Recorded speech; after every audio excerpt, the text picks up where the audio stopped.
Dear friends, I'm very grateful that so many of you have been joining us regularly for this Department of Medicine academic breakfast. I must give thanks to our former head, Dr. O.C. Abraham, whose idea it was that we should have this academic program. We started off as a sit-down breakfast we used to have, but or then it became lunch. But thanks to COVID, now it's an online activity. So thank you to sir for starting this thing. I want to thank Mohan, who has been doing a phenomenal job in the last few months so that we can have it weekly.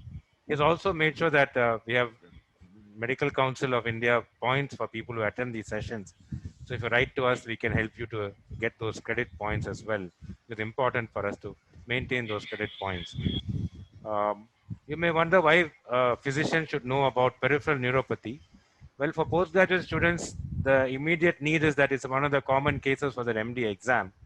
But for a physician who's practicing, peripheral neuropathy is a fairly common disease which we commonly manage.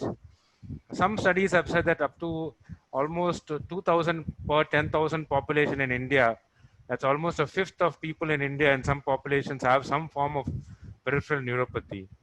And India being a huge multi-ethnic, multicultural population, there are so many factors which lead to peripheral neuropathy all over India. In high-end places where chemotherapy is used, they may cause connective tissue disorders. And we finished a rheumatology season, so that was uh, a lot of those drugs. Connective tissue disorders cause neuropathy. Immunomodulating drugs. Now in the COVID season, everybody is trying to use various immunomodulating things. We have a lot of elderly people, so peripheral neuropathy is just of elderly are there. Plus, we have a lot of toxins all over India. Different parts of India have got arsenic or lead. People use organophosphorus for farming and other things. Then, of course, there are the rarer syndromes, which I'm sure Ajith will talk a lot about, is all the Guillain-Barré and CIDP. So India has got a fair spectrum of everything. And recently, people were saying, we'll eradicate leprosy from India, but it appears more of a mathematical eradication rather than because of a change in definition. And I'm on and off, you see large amounts of Hansen's disease yet again. And rarely we do see things like diphtheria as well. So, peripheral neuropathy is really something a physician should master. And who better to ask than the neurology department's expert in peripheral neuropathy? That is, I'm so proud to say, one of our alumnus of MD Medicine is Ajith, and he has kindly agreed to take this session for us. So, Ajit, thank you very much for giving time for this. His Okay. HOD has said he is the best man for peripheral neuropathy we can have. So, I want to thank the HOD of Neuro for giving us time that we can have Ajit for an hour. For the members who are listening, please write down your queries and put it as a question in the end. And I'll request Ajit to stay back for some time to answer questions during the session which are asked, but the question should be only in the end and they can be in the chat box. And I request all members to put their audio off so that we can listen in. So, Ajit, over to you. Thank you very much. Thanks a lot, Tambu sir, for the very kind words. A real honor to get these from my own teacher. So I'll go on to the topic per se. Good afternoon. So the topic is approach to peripheral neuropathy. So this will be basically like what we mentioned, like a postgraduate MD resident should know most of these facts, and probably some bit of DM students also should be knowing all this. So this is the lower motor neuron circuit, as we are all aware of. It's the upper motor neuron ends at the level of the anterior horn cells in the spinal cord, and from the anterior horn cell you have the ventral root, that which forms subsequently, which joins with the dorsal root to form the mixed spinal nerve, which goes on to the plexus. And from the plexus, both the brachial as well as the lumbosacral plexus, you have the multiple peripheral nerves coming off, and eventually the peripheral nerve terminates at the muscle fiber via the neuromuscular junction. So this is the lower motor neuron circuit, which most of us are very familiar about.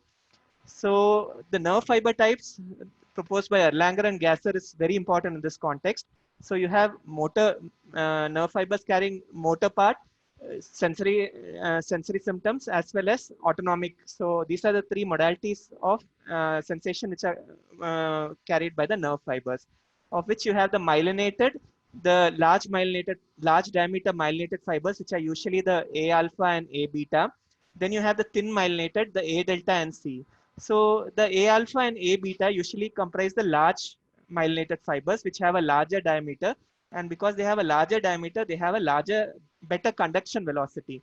So A alpha is usually associated with muscle control, whereas your A beta is usually with your proprioception, your posterior column sensations.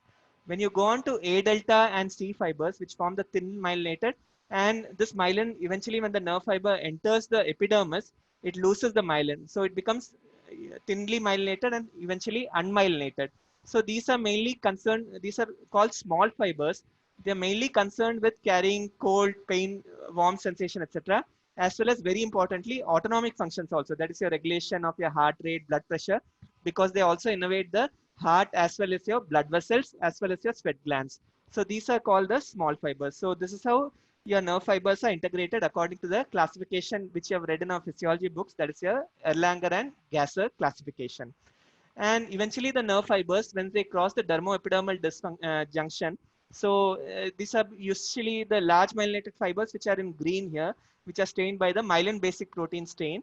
And once they cross the dermoepidermal junction to the epidermis, they become the very small fibers, which are stained by the pan-axonal giant protein PGP 9.5. So these are your small fibers, these are your large fibers. So this is just an electron microscopy view with the relevant stains to denote the small fibers.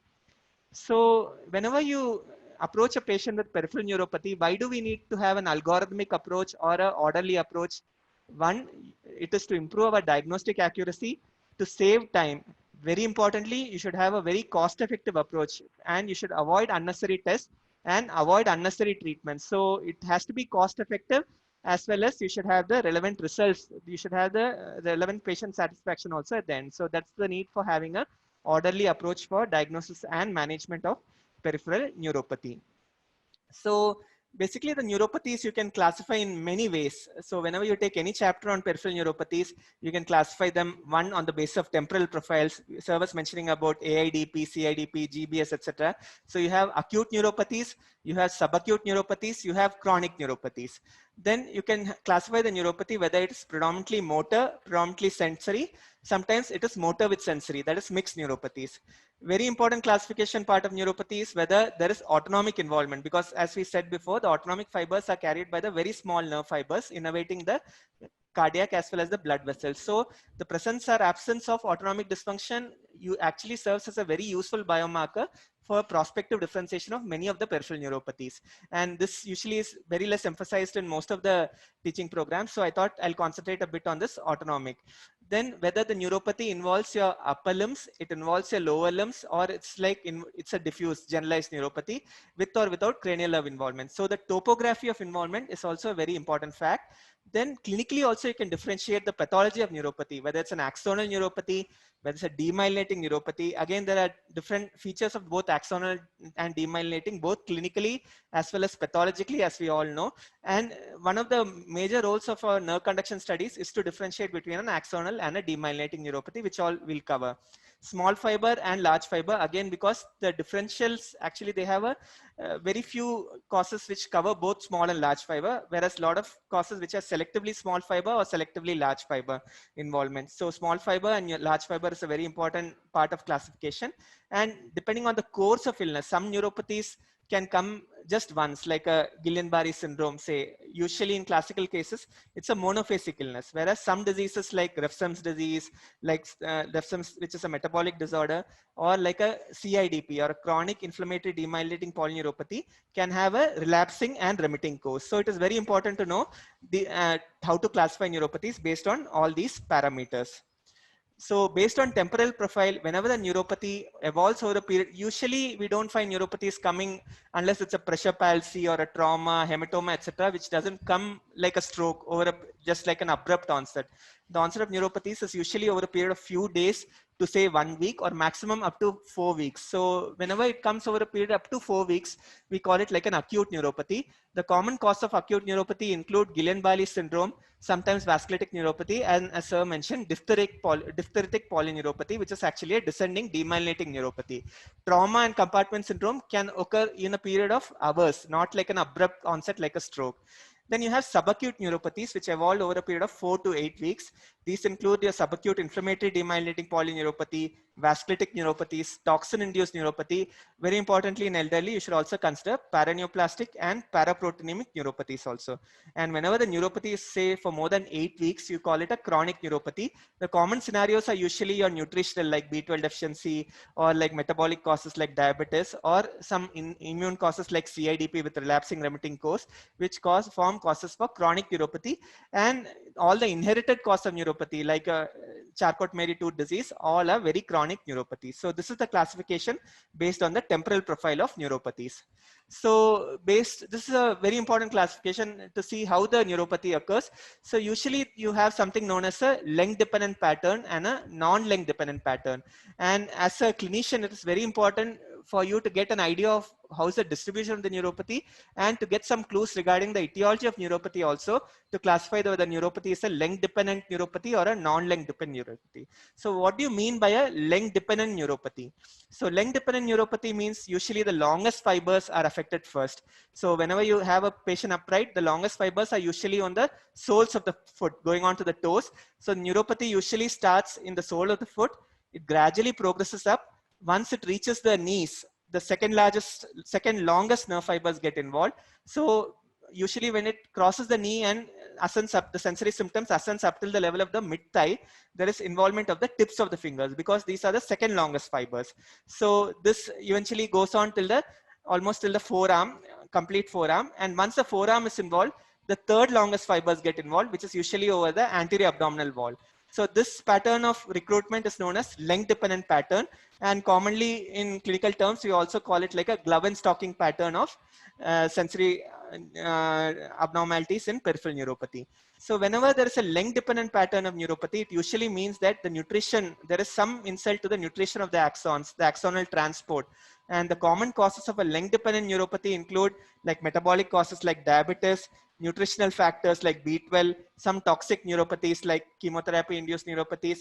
Very rarely, usually your vasculitic neuropathies, NSVN means non-systemic vasculitic neuropathy, in which you don't have systemic vasculitis, but it is isolated vasculitis involving the peripheral nervous system. It's also called as a non-systemic vasculitic neuropathy. So rarely when you have a non-systemic vasculopathy, in 30% of the classical presentation of NSVN is like a mononeuritis multiplex, but in around 30% of the NSVNs, you can have a length dependent pattern, which is important to know. That's why sometimes we go extra in evaluating these patients when all the nutritional and toxic factors come out negative. So this is the non-length dependent pattern in which you can have patchy motor as well as sensory involvement. So it could be like they could have sensory symptoms over the sole of the feet, but their weakness could be predominantly proximal, like what occurs in a CIDP. Or sometimes it can have like a patchy sensory loss, or it could be either motor, it could be sensory, or it could be mixed. So the pattern of absent sensation in the sole of the foot and proximal weakness like knee buckling and difficulty in getting up from squat usually occurs in the setting of a CIDP like illness, which is a classic form of a non-length dependent neuropathy. Sometimes this non-length dependent forms can also involve the facial muscles, the trigeminal reflex. It can cause patchy sensory loss over the trunk, etc. So these are examples of a non-length dependent pattern. So the classic forms will be CIDP and CIDP-like neuropathies, usually in the context of paraproteinemia, Poem syndrome, etc. In the context of diabetes mellitus, whenever the patient has a non-length dependent neuropathy, usually you call it like a diabetic lumbosacral plexopathy, or diabetic amyotrophy. So this is another important fact, because the management classically there is a lot of conflicts in literature, but some people do say that based on Mayo Clinic experiences that there is a degree of microvasculitis involving the nerve, and some of these patients do respond to a very short course of steroids or IVIG. So this is the other pattern, or what you call your multiple mononeuropathy or mononeuritis multiplex. So you have multiple non-contagious involvement, like you have a foot drop due to a peroneal neuropathy, you have a claw hand due to an ulnar, both occurring at the same time within, say, a period of few weeks. So this is classically seen in the setting of Hansen's disease, as Sir mentioned. Also, it's again classically described in the setting of vasculitis also, say ANCA related vasculitis, sometimes sarcoidosis also. Diabetes also can cause can present like a mononeuritis multiplex. The other immune causes or inflammatory causes of a mononeuritis multiplex kind of presentation include a CIDP variant, which is known as multifocal acquired MADSAM variant. That is a multifocal acquired demyelinating sensory and motor neuropathy. It is a variant of CIDP which presents like a multifocal motor neuropathy, like a mononeuritis multiplex. The other one in which you can have a predominant motor presentation alone is a multifocal motor neuropathy with or without conduction blocks. So again here, like when you have a patient with multiple mononeuropathies, actually it can mimic like the patient is having multiple entrapment syndromes. Like the patient could be having like a peroneal neuropathy at the knee, an ulnar neuropathy at the Guyon's canal or at the elbow, etc. So this can mimic a patient with multiple entrapments, but it's important to differentiate between multiple entrapments and mononeuritis multiplex, because mononeuritis multiplex usually indicates a systemic etiology for the neuropathy. So where all can entrapment neuropathies occurs? Entrapment neuropathies you describe in the context of a mononeuropathy when the patient has only one nerve involvement. The common causes include the median nerve at the wrist, like classically the carpal tunnel syndrome, in which a middle-aged, say usually more common in females, obese females, they wake up in early morning or late night with numbness and paresthesia or pins and needle sensation of their lateral three fingers. So similarly, alcoholics could have Saturday night palsies in which they present after an overnight binge because they keep their axilla against the crush. They could develop a wrist drop. Similarly, meralgia paresthetica in patients who are obese, you could have sensory loss along the lateral cutaneous nerve of thigh. In the lower lobe, you can, as already mentioned, you can have like a foot drop, or you could have a tarsal tunnel syndrome because of entrapment at the tibial nerve. So all these entrapment neuropathies again common in the setting of systemic factors like metabolic diseases like diabetes mellitus, etc.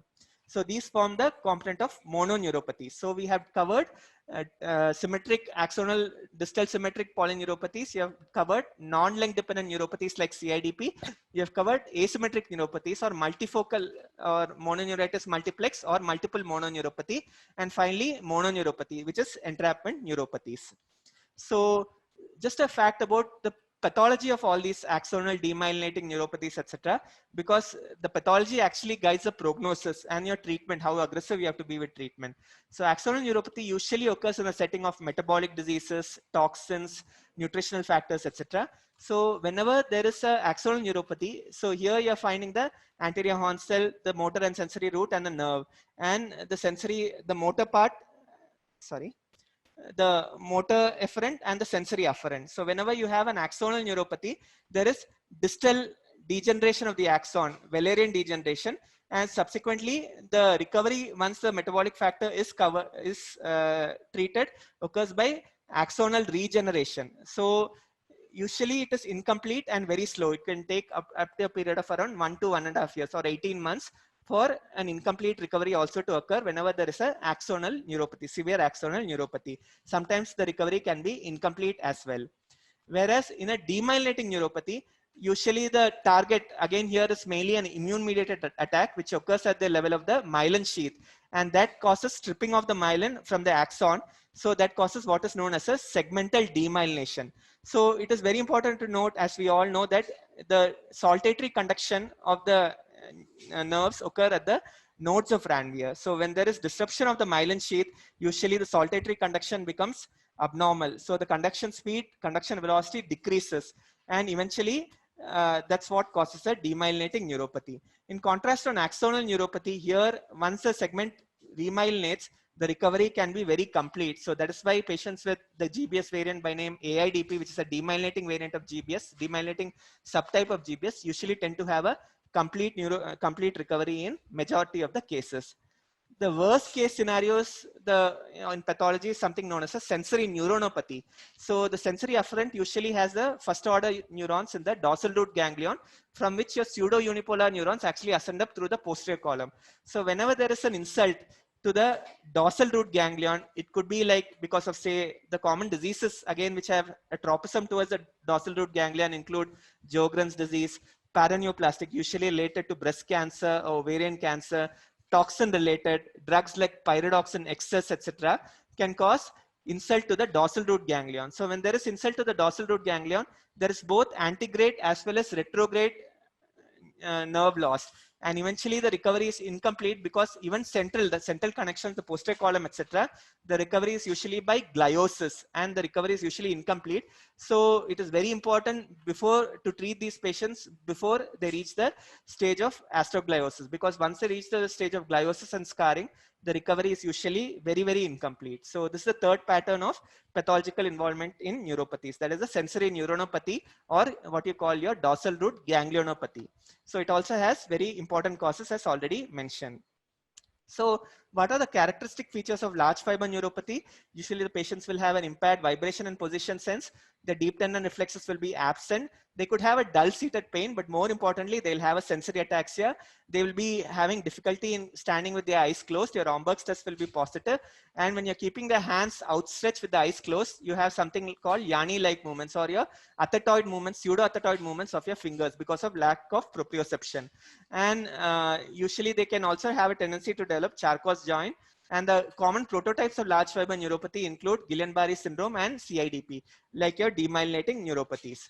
The small fiber neuropathies differentiate because their symptoms are more positive sensory symptoms in the form of spontaneous pain, burning sensation, allodynia. You might touch a patient, but the patient might perceive it as pain. That is known as allodynia. Or hyperalgesia. The patient will have a exaggerated painful response to a mild stimulus, and they'll have loss of pain and temperature. As we mentioned before, they'll have severe autonomic dysfunction because the innervation to the heart and blood vessels is also impaired. In contrast to your large fiber neuropathies, in classical, typical restricted small fiber neuropathies, your motor power will be normal and your deep tendon reflexes also will be normal. And because pain and temperature is lost, there is a high risk of ulcerations to the foot, like your diabetic foot is actually a form of small fiber neuropathy. Your nerve conduction in a case of typical small fiber neuropathy is electrophysiologically normal. The common causes of a small fiber neuropathy, classical, will be diabetes, but you can have leprosy and amyloidosis also, which have a predisposition to develop small fiber. And in addition, some of the other symptoms of small fiber neuropathy include the presence of pruritus, burning, stabbing kind of pain. Sometimes they might tell that with warmer temperatures, they have more pain. That is because of evidence of microvasculopathy and peripheral avulsions. Usually, again, small fiber neuropathies are length dependent. They usually start on the sole of the feet, ascending up, and subsequently involving the hands.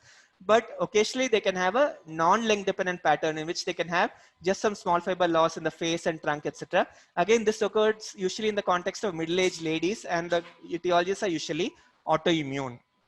So this is like a classic scenario which we come across very commonly in the emergency department. Say a 28-year-old who comes in with a 3-week history of lower limb onset proximal weakness with sensory abnormalities, with numbness in the hands, feet, in the abdomen, and also some sensory numbness, perioral paresthesias around the mouth. And when you see that, you find that the patient has a non-length dependent weakness because the proximal musculature in the thighs as well as the hip is involved more than your distal weakness at the foot. Surprisingly, this patient doesn't have any respiratory involvement. Being 3 weeks into illness, the bulbar involvement is also very minimal, and the patient has a Romberg's sign involving that there's a large fiber involvement, and all your reflexes are absent. And as suspected, all these features were consistent with a demyelinating neuropathy when you do a ENMG. So classically what happens is these patients get treated as Guillain-Barré syndrome. They get plasma exchange or IVIG. They have dramatic improvements within say 1 or 2 weeks, and they're discharged walking. But what is abnormal in this case is that the onset to peak was almost like we say Guillain-Barré syndrome. The nadir to illness should be classically within 2 weeks, but up to 4 weeks is acceptable. But majority of the cases have a nadir, the peak deficit, within 2 weeks. Here, the peak deficit occurred after 3 weeks. In spite of the progressive weakness, the patient did not have any diaphragmatic involvement, did not have bulbar involvement. So you should always remember that these kind of borderline case of GDBS need not be the classical prototypes with just a monophasic involvement. They can have what you form as an acute onset CIDP. So sometimes these cases are diagnosed as cases of recurrent GBS. They come back within say 2 or 3 weeks with again worsening of weakness requiring plasma exchange and steroids also. So acute onset CIDP is something which we have to always remember when we are discharging a patient with Guillain-Barré syndrome. We should not miss out the diagnosis of acute onset CIDP because the patient is likely to come back within a period of say 2 to 4 weeks with worsening of weakness. So whenever the patient has worsening of weakness after 8 weeks and more than 2 relapses of Guillain-Barré, you call that the patient actually has an acute onset of CIDP. So sometimes you can have a lot of skin changes when you examine a patient with neuropathy. So what are the classic skin changes which occur? So you can have blisters in the foot, you can have non-healing trophic ulcers, you can have Charcot's joint, you can have ulcerations in the interdigital spaces, etc. So all these indicate that your pain and temperature are significantly lost. Sometimes this patient can have positive sensory symptoms like allodynia and hyperalgesia. Their deep tendon reflexes may normal, and proprioception and vibration also could be normal. And when you refer such patients, it's not unusual to find actually that the patient will have very normal looking conductions, because as I said before, your small fiber neuropathies need not necessarily get detected on your conventional large nerve conduction studies. So in these patients, these are the characteristic features of small fiber neuropathy involving the foot. So where all do you get trophic ulcers in a patient with neuropathy? Whenever you see trophic ulcers in a patient with peripheral neuropathy, you suspect that the patient could be having diabetes mellitus, leprosy, or hereditary neuropathies like hereditary sensory neuropathy, hereditary autonomic neuropathy, etc. So these are some fixed diagnosis which we have when a patient comes in with a peripheral neuropathy with non-healing trophic ulcers or Charcot's joint, etc.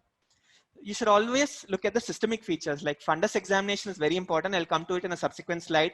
You can have features like diabetic retinopathy, optic atrophy, or even retinitis pigmentosa in some cases. Organomegaly needs to be pursued for in all patients with peripheral neuropathy. Look for systemic causes like amyloidosis, POEMs, etc. And it's very important to look at the skin also. I'll come to it in a subsequent slide, like Hansen's disease or angiokeratomas in Fabry's disease, or you have sometimes this cholesterol ester deposition in something known as Tanger's disease. You can find these are the tonsils in the tonsillar fossa. The tonsils could be orange in color. So this is the Tanger's disease, in which patients actually have a neuropathy in the upper limb. Again, a favorite question for a lot of examiners. They have neuropathies in the upper limb, and it is again a small fiber predominant neuropathy. So because your pain and temperature are involved, whereas your proprioception is relatively preserved, you have dissociated sensory loss, and you have something known as a pseudo-syrinx kind of presentation with upper limb involvement. So this is Tanger's disease. So this is another important cause which can come to any physician. A patient with, say, a peripheral neuropathy could be demyelinating, could be sometimes axonal also. They could have skin changes, like they could have hyperpigmentation of the skin. They could have hypertrichosis, lot of hair. They could have white nails. They could have very thickening of skin, also known as sclerodermoid changes. They could have white nails, as already mentioned. They could have clubbing. They could have hemangiomas in a pattern of a glomerular hemangioma. So this is characteristic of POEMS syndrome. It's the paraprotein neuropathy. Again, this needs to be diagnosed early for chemotherapy or eventually stem cell transplantation and all to be effective. Most of the patients with POEMS syndrome are misdiagnosed as CIDP, and then they tend to get referred, or even at this level of a neurologist, they're detected very late, at which time the response rate is very poor, and the neurological morbidity is also very severe, that they're already very disabled by then. So whenever you do a skeletal survey in patients with neuropathy, when you have to look for paraproteinemia, you could have other lytic lesions in the skull, as can be seen in multiple myelomas. You can have sclerotic lesions, you could have mixed sclerotic lytic lesions, etc. And it's also important to do a immunofixation. The usual sites which can get missed in a skeletal survey include your skull, your pelvis, your sternum, your clivus, the nasopharynx, etc. These are hidden areas. And patients with POEMS syndrome will have an elevated VEGF. Thankfully, we have a VEGF level which is nowadays estimated in our neurochemistry lab. They can also have tendency for thrombocytosis, like platelets of the tune of around 5 to 6 lakhs. And they also have tendency for fluid overload. So that is characteristics of POEMS syndrome. So what is the spectrum of paraproteinemic neuropathies? So it can be like patients, say on the 60 or 65, who have an M protein on the electrophoresis, what you call your, without evidence of myeloma, without evidence of plasmacytosis in the marrow, what you call your monoclonal gammopathy of unknown significance, which is actually quite common in the elderly population. Those patients could also have a neuropathy. We don't know whether it's actually exactly causation, but you call it like a MGOs associated CIDP. Patients could have a solitary plasmacytoma, like a lytic lesion in the skull or in the ribs or in the sternum or the iliac bones, with a demyelinating neuropathy. So these patients, there is no use treating the demyelinating neuropathy alone, because the response will always be suboptimal. Unless you give radiation, local radiation to the plasmacytoma, these patients won't improve. So that is the reason for having a extensive skeletal survey. In contrast to other causes of paraproteinemia, it's very important to recognize that solitary plasmacytoma, your electrophoresis will be normal. And even your immunofixation for serum heavy chains like the immunoglobulin chains, we mentioned about Poyen syndrome having a IgG lambda. Immunofixation in these patients will be actually negative in 60%. So there's a high possibility that you are missing out a solitary plasmacytoma. Poyen syndrome, again, the setting is of a patient with refractory CIDP with systemic features like organomegaly, endocrinopathy, etc. One differentiation from CIDP is, as I mentioned before, CIDP will be more of numbness in the hands and feet, whereas patients with Poyen syndrome tend to have severe small fiber involvement also. They'll have severe neuropathic pain, and they'll have an axonal component to the typical demyelinating neuropathy, which is occurring in CIDP. You can have CIDP variants with distal demyelination also, which is a variant of paraprotein neuropathy. Of course, you could have multiple myeloma and amyloidosis, which are a common cause of, which usually present with axonal neuropathy. The reason why we are having this slide as a caveat is because, again, in any patient who's coming with like a peripheral neuropathy, like in addition to doing the blood sugars of B12, it is worth doing an electrophoresis also and have a good systemic check, and even at sometimes ordering an immune fixation also. Because the earlier you have index of suspicion, your more comprehensive skeletal survey is that you'll be able to diagnose these diseases early, which makes a huge difference both to the neurological morbidity as well as the overall treatment of the systemic disease. So whenever you have nerve thickening, the common causes include leprosy. Your nerve thickening can be like peroneal nerve. You could have scenarios in which you can have the greater auricular nerve, which is seen so thick.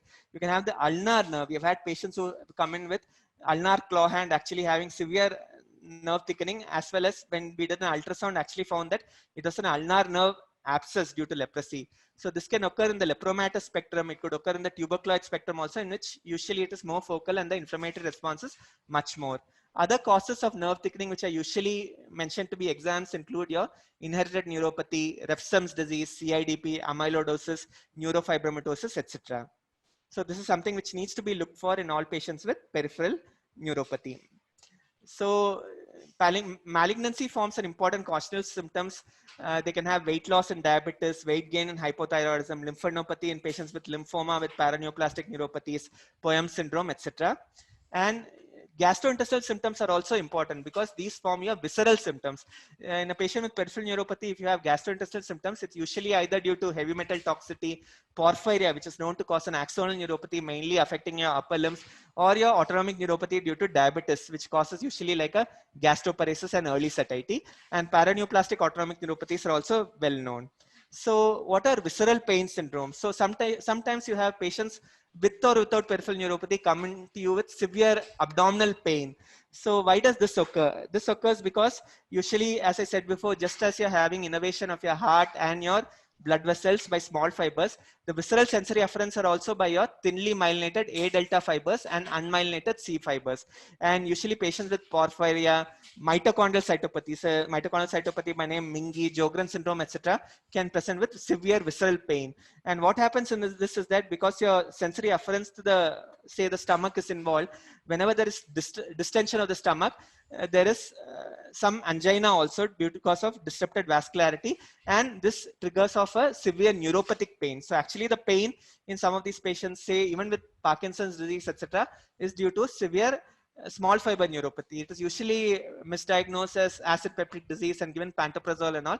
But though this disease is usually refractory to treatment, some medicines given for neuropathic pain like carbamazepine, oxcarbazepine, or pregabalin can be helpful in these patients because actually they form a visceral pain syndrome. And what is also seen is that the pain is poorly localizing, and along with the pain, they have very strong autonomic reflexes. They'll have pallor of the face, they'll have tachycardia, they'll have hypertensive crisis, etc.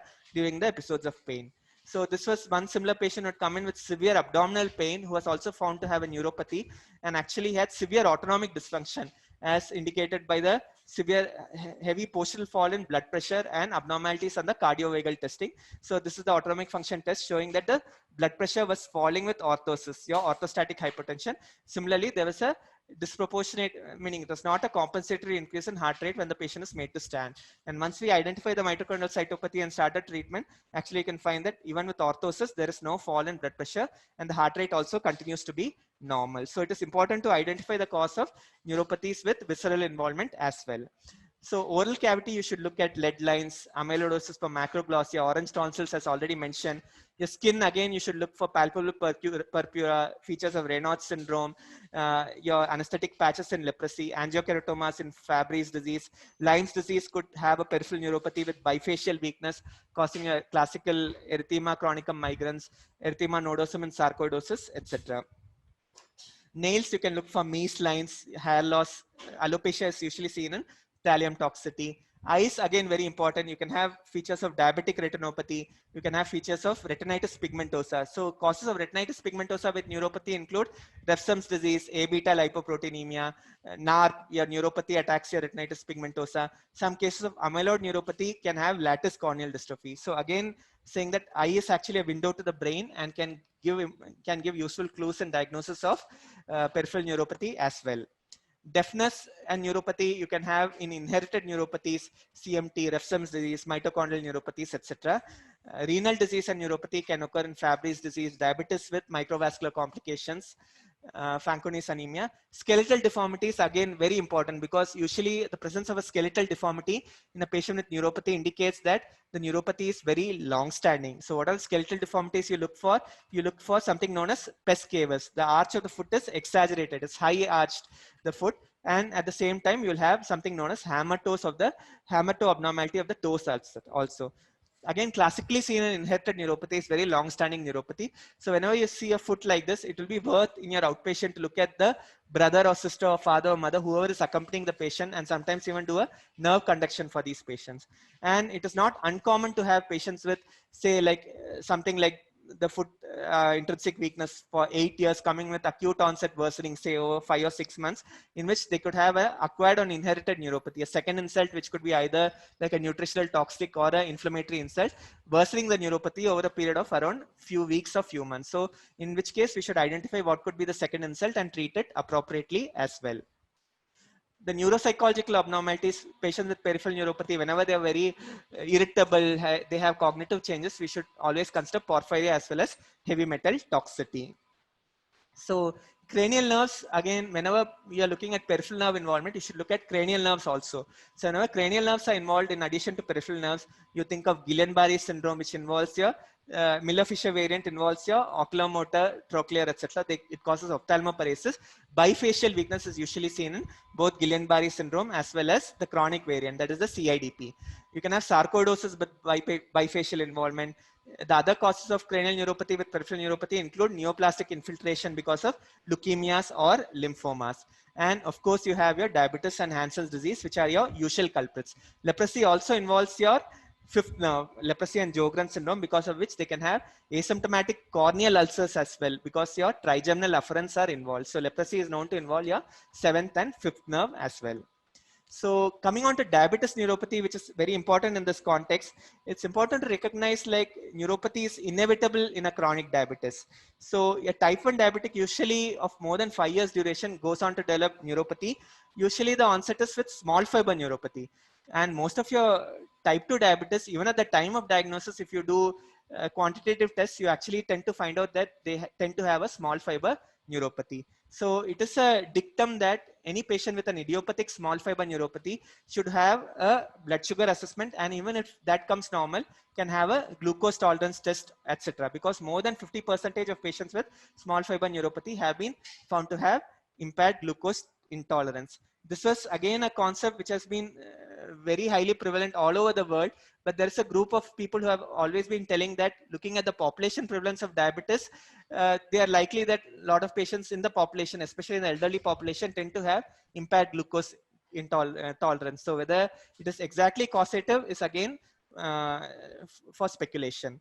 It's again important to recognize that in chronic diabetes, if you treat the diabetes, if you control the sugars very aggressively, you have an entity known as treatment-induced diabetic neuropathy. So you can have, say, a diabetic with a HbA1c of say 12, 11 or 12, who comes in with us, meaning who has come to you with a sugar, just for sugar management or with systemic symptoms. You start him immediately on insulin, and you have a significant reduction in your HbA1c in say 1 or 2 months. So whenever you have that, because all your metabolic because of metabolic insults to the nerve, you can have something known as insulin neuritis or treatment induced diabetic neuropathy, which is actually a emergent neuropathy. You'll be actually controlling the sugars, but it's something like your paradoxical reaction. But the neuropathy, especially your small fiber neuropathy, will come in paradoxically. So some guidelines are to say that your HbA1c for prevention of insulin neuritis should not be reduced by more than 2% every 3 months. And diabetic neuropathic cachexia is also known. Diabetic patients tend to have various forms of neuropathy, including truncal as well as cranial neuropathies. And diabetes again is an important cause of autonomic neuropathy. So what happens in diabetic neuropathy is that there is cardiac denervation. So on examination, initially you can find in the chronic diabetes, they could have a fixed heart rate, which is unresponsive to moderate exercise.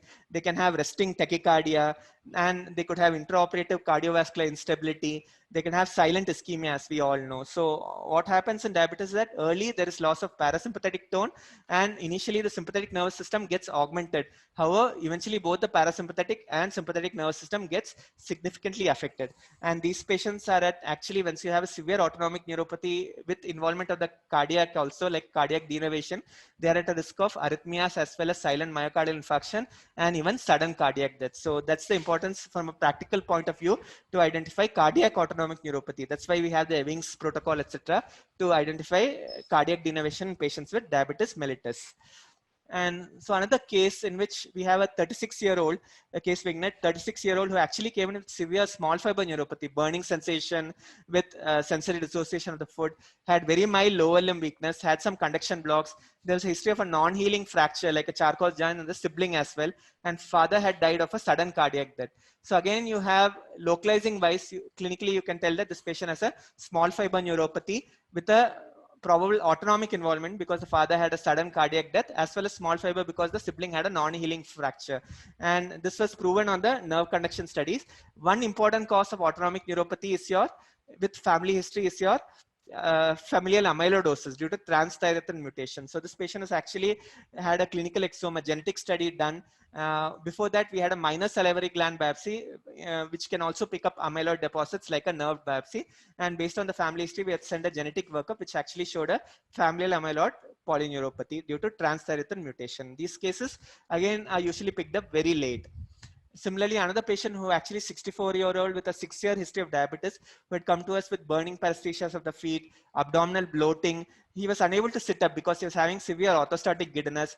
However, his weakness neuropathy wise was very mild. His motor weakness was very mild, and his conductions was near normal. For somebody who was 6 years diabetic and with severe autonomic symptoms, his peripheral neuropathy was very mild on the electrophysiology. When we did the autonomic function testing for him, you can find that he had a severe orthostatic fall in blood pressure. His immunofixation was normal, but we went ahead with the rectal biopsy in this patient, which actually showed deposits of amyloid. And when we did the immunohistochemistry on these amyloid deposits, they were suggestive of lambda staining. So this is like a AL amyloidosis or a primary amyloidosis. And when you did the light chain, serum-free light chain analysis, the lambda chains were very high. That is, the normal range is around 26, but it was 116. So this is a case of AL amyloidosis causing severe peripheral neuropathy, but predominantly like a autonomic neuropathy.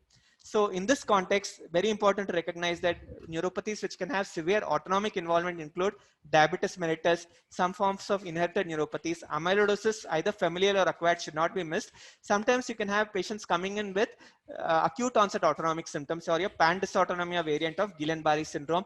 Porphyria is an important cause of autonomic neuropathy. HIV is an important cause of autonomic neuropathy, and chemotherapeutic agents are also important causes of autonomic neuropathies. So some important caveats here also.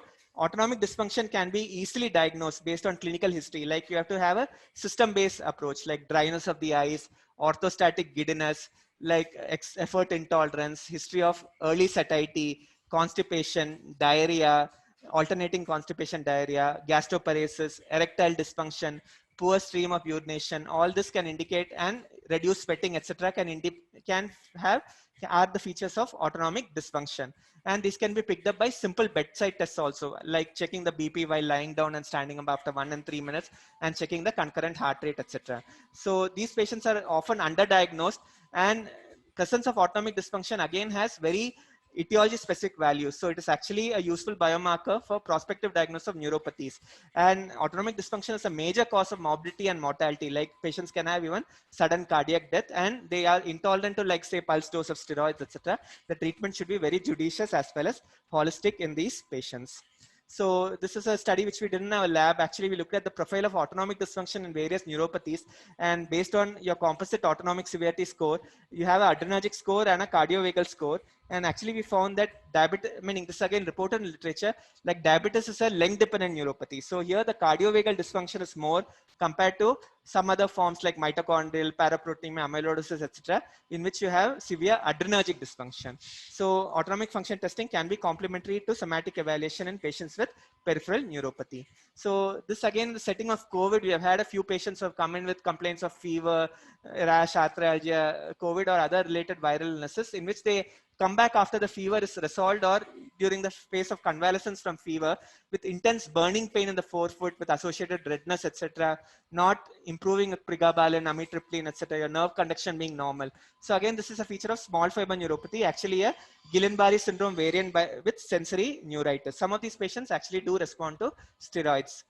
And similarly, you can have patients with red hot burning feet, usually occurs in the context of a hematological malignancy, but can also occur in infection, surgery, etc.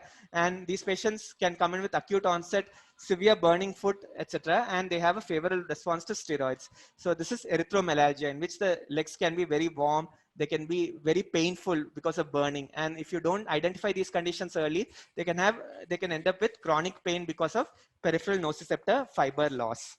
So finally, going on to electrodiagnosis, we have had a topic on nerve conductions done by Dr. Vivek before, but I thought I should cover it in the context of peripheral neuropathy as well. So importance of nerve conduction includes to localize the site of involvement, to identify whether it's a mononeuropathy, a mononeuritis multiplex, or a polyneuropathy, to differentiate an axonal from a demyelinating neuropathy, as well as to monitor nerve functions over a period of time. So you have something known as your motor conduction and your sensory conduction.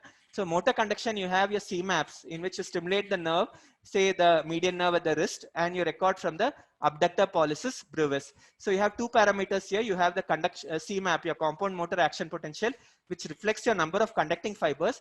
And you also look at the latency, like what is the time from the stimulation to recording of your potential from the muscle fiber. So this latency actually reflects the integrity of myelin sheath required for impulse conduction. So you get a waveform like this, which is known as CMAP. So the CMAP has a latency, as we already mentioned, the onset latency, which is a measure of your myelin sheath, which is covering the nerve. It has a peak. Again, it indicates how many axons are there, the integrity of axons, the peak of CMAP, which is usually taken from the base to the highest point. And you have the duration of CMAP. So you can also calculate the conduction velocity by calculating the distance at a proximal point, say elbow. So you can have, these are the motor conduction parameters. And your sensory conduction parameters, snaps, say, suppose you're checking for the median nerve, which is a mixed nerve, you can do it either antidromically, like you can stimulate either, sensory comes from so tip of the fingers proximally. So you can have either antidromic or orthodromic stimulation, and usually snaps detect large fiber neuropathies. They denote function of their large myelinated fibers, and it is usually normal in your small fiber neuropathies. And whenever the patient has a sensory lesion, like a proximal lesion, say in the dorsal root, proximal to the dorsal root ganglion, say in the spinal cord or the motor root, your snaps could be preganglionic. So it is probably the most important parameter which you look for in a nerve conduction study, because it has a localizing value as well. And you also look at late responses like F waves, etc. I'm not going to details of this for lack of time. So this is your F wave. So when you have a motor amplitude potential, you do the retrograde stimulation, in which the impulse goes to the cell body in the spinal cord and comes back to the muscle. You have a small waveform called as F wave also. This F wave latency is also important because it denotes the conduction across the proximal part, the root, etc. So it can be abnormal in radiculopathies, and it can be actually the earliest feature of some diseases like Guillain-Barré syndrome, when the conduction is done early into illness. And this is one important concept which you have to know: phase cancellation and temporal dispersion. So whenever you have a normal nerve, you stimulate a normal nerve, because all the fibers are normal, all the responses at the recording electrode occur together. So you have a single nerve potential. Whereas if you have a patient with a demyelinating neuropathy, because the conduction, acquired demyelinating neuropathy, acquired, I'm emphasizing that point. So the conduction across the various nerve fibers is different. So what you have is actually the responses arriving at the recording electrode at different times. So when it occurs at different times, there is a tendency for the phases to cancel. Like you have a positive phase, you have a negative phase, it tends to cancel off. So eventually what you have is, more importantly, a dispersed waveform. That is, instead of having a single waveform like this, you have a single CMAP waveform like this, you have a dispersed waveform, and you have like increased duration also. So this is known as temporal dispersion, and you also have a term by name conduction blocks. So this is the context of acquired demyelinating neuropathy. And what do you mean by conduction block? If you stimulate a nerve distally and subsequently stimulate the nerve proximally, suppose you stimulate the ulnar nerve at the wrist, you get a CMAP, motor potential. You stimulate it at the elbow, you have a ulnar nerve entrapment lesion at the elbow, or say ulnar nerve abscess at the elbow. So you are not able to get a motor potential while stimulating proximally, or you're getting a very low potential. So usually this ratio of the distal to proximal should not be more than 20%, or some literature texts say 50%. So whenever there's more than a 50% drop in the amplitude of proximal compared to the distal stimulation, you tell that the patient has conduction block. Again, there are various parameters like the duration of CMAPs and all, which needs to be considered. And there are criteria for defining a conduction block, which I'm not going to do in this presentation.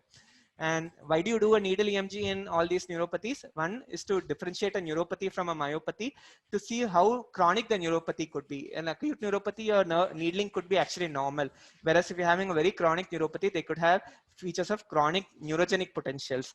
Then you can identify whether the pathology is in the root or in the peripheral nerve. As I said before, if your snaps are abnormal, it means that the pathology is in the peripheral nerve. The snaps are normal, usually indicates that the lesion is proximal to the DRG, or the radicals are involved.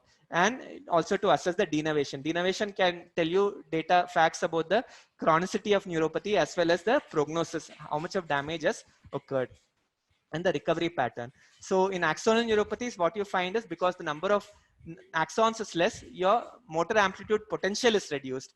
And usually it's in a length dependent pattern, and you can have signs of denervation also. And if the neuropathy is very chronic, you can have signs of reinnervation. Whereas in demyelinating neuropathy, you'll actually find that it's more a latencies are prolonged. The time for the stimulus to reach the recording electrode is prolonged. Your conduction velocities are slowed, and you have conduction blocks also. And these patients also tend to have thickened nerves. They have areflexia. They can have significant weakness without wasting. They are predominantly motor compared to sensory. And based on your temporal dispersion, etc., your nerve conduction can discriminate inherited from acquired neuropathies.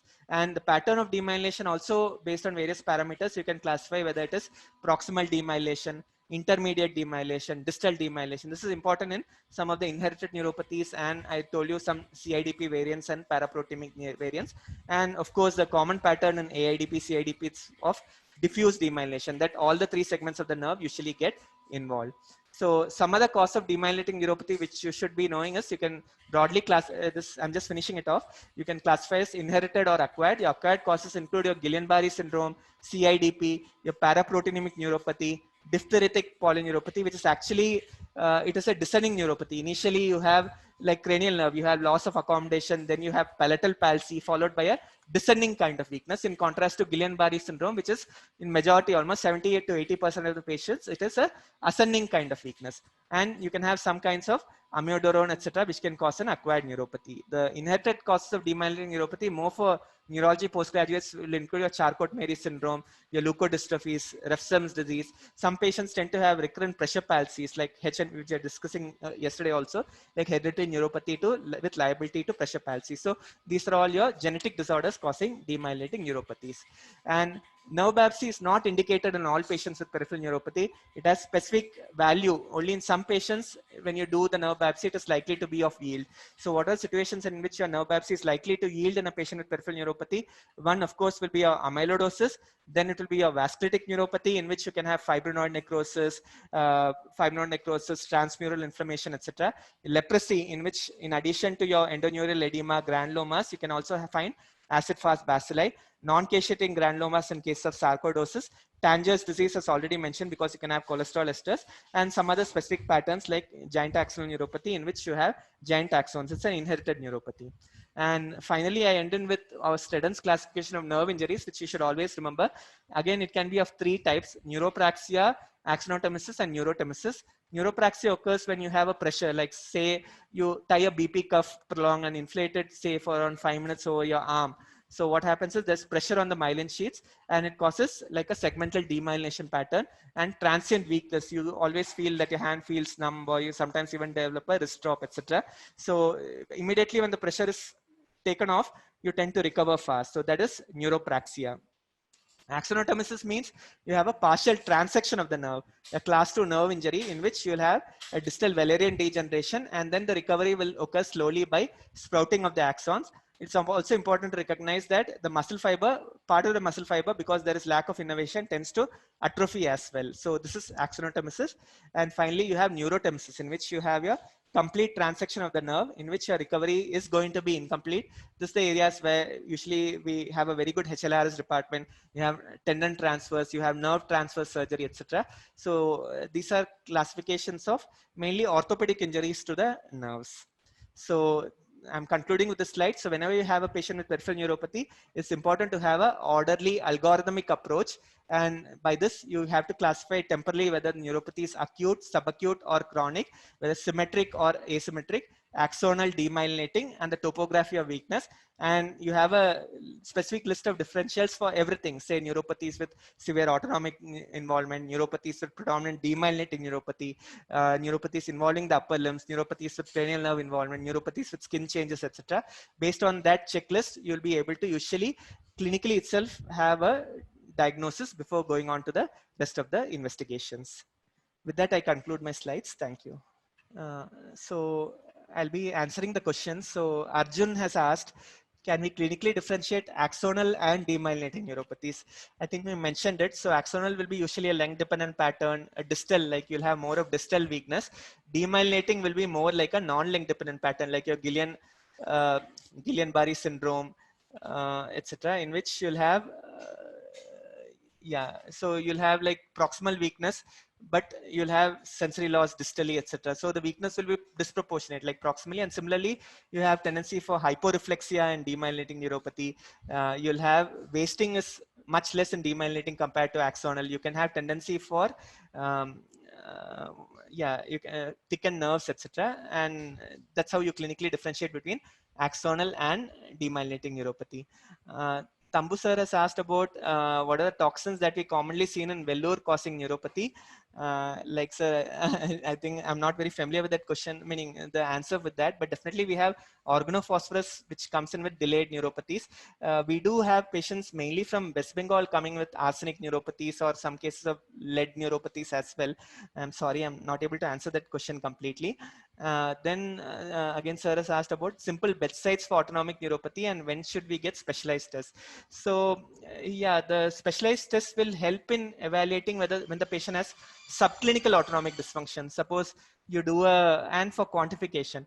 So some simple bedside test, as we mentioned before, is like if you do like if you make a patient lie down and then make the patient stand for 1 minute and 3 minutes and actually find that there is a drop in blood pressure, it means that the patient has a clinical autonomic neuropathy. You may not get anything more by doing a tilting him on the tilt table. Similarly, you can just connect the pulse, meaning the cardiac leads, the ECG leads, and do a heart rate just by recording the heart rate at the time of lying down and standing. Similarly, at the 30th beat, 15th beat, with deep breathing, etc., you'll be able to calculate the ratios also. So simple bedside test, when there's a clinical autonomic neuropathy, that should suffice.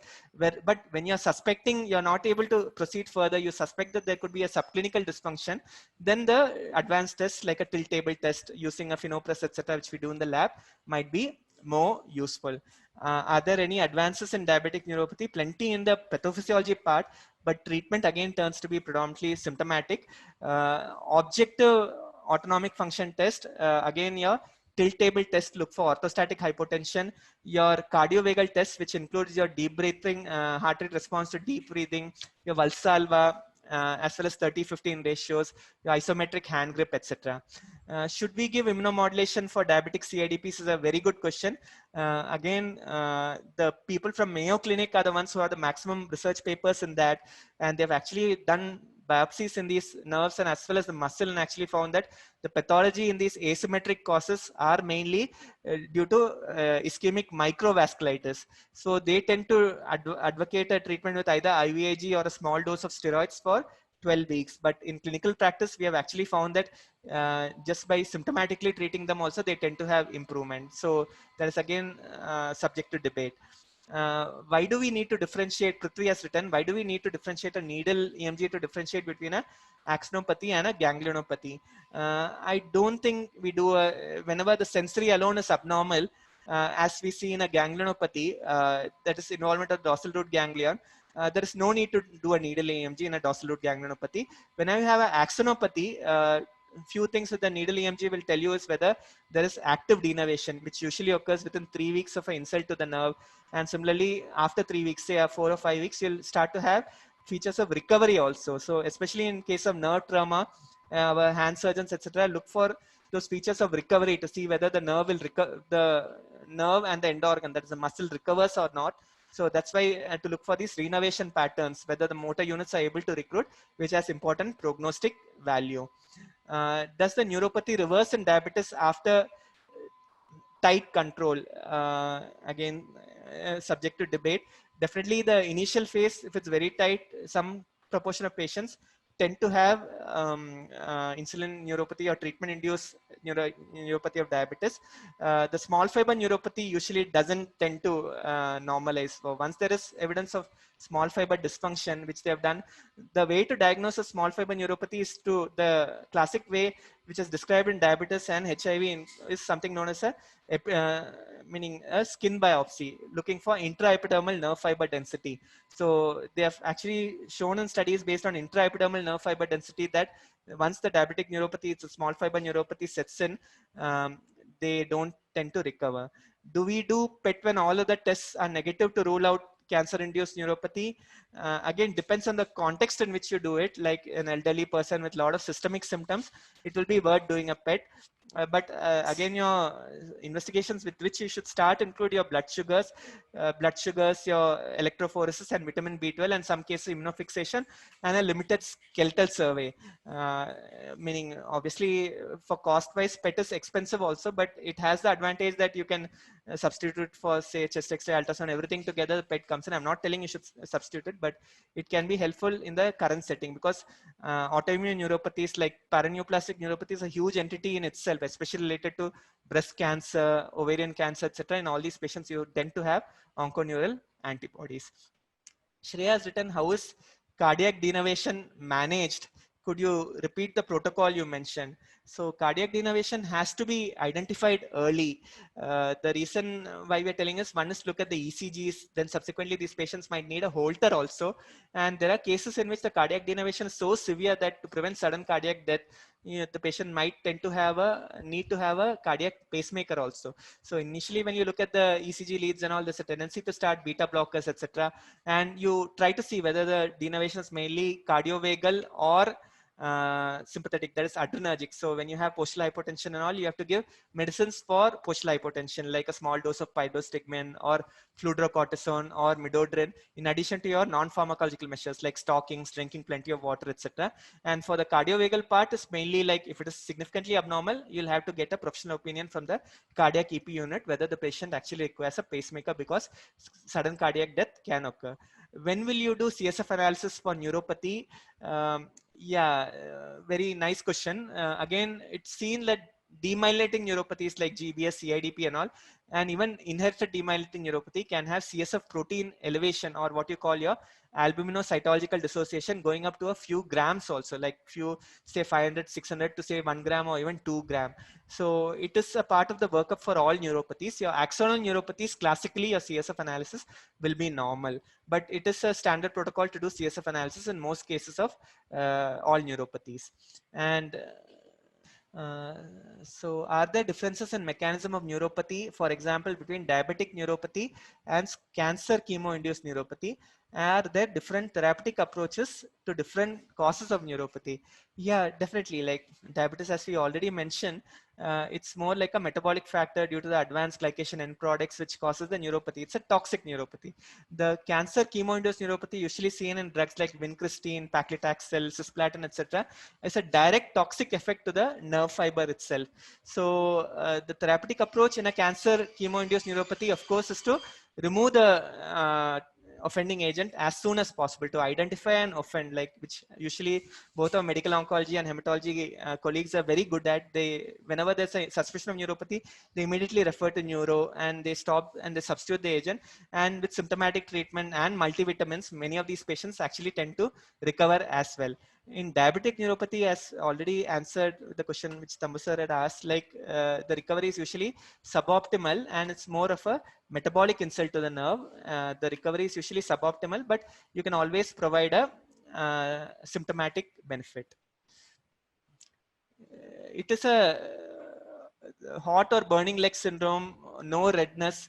Yeah, it's again, it just means that there is a peripheral local autonomic dysfunction. So sometimes when you have the autonomic dysfunction involving the vessels innervating, you have like the local vasodilatation also. So it is that local vasodilatation which causes the redness. So that's the reason why it becomes hot, burning, and red as well.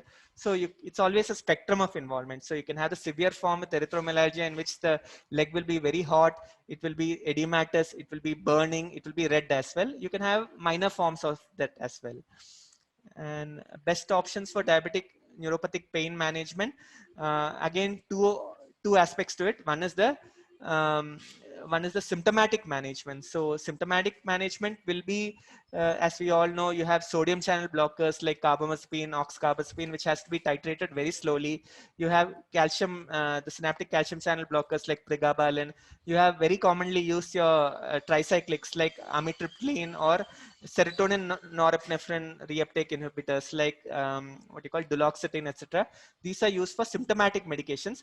The definitive treatment for the etiology is one, to control the diabetes very cautiously, and there have been a lot of anecdotal reports of agents like vitamin C, coenzyme Q, etc., and acylcarnitine, etc., having some reports.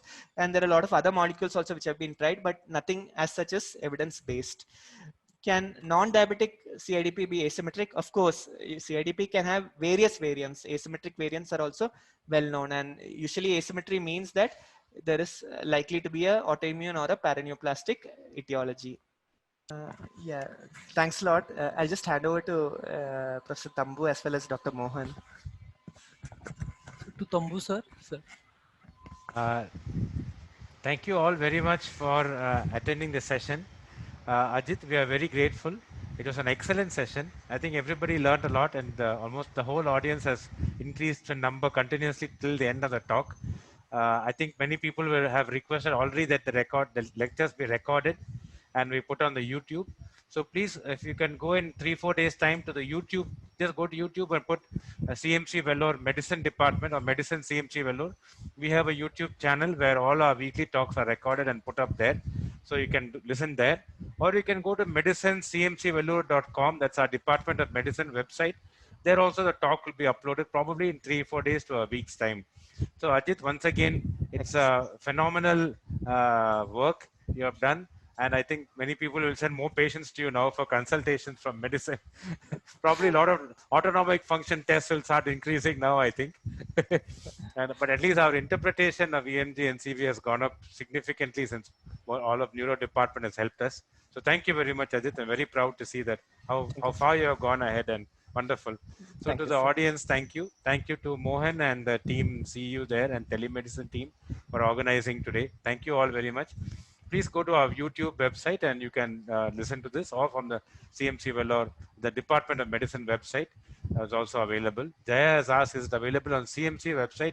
No, that's too big to have it on that. But our department, CMC Vellore, Medicine CMC Vellore website has got it.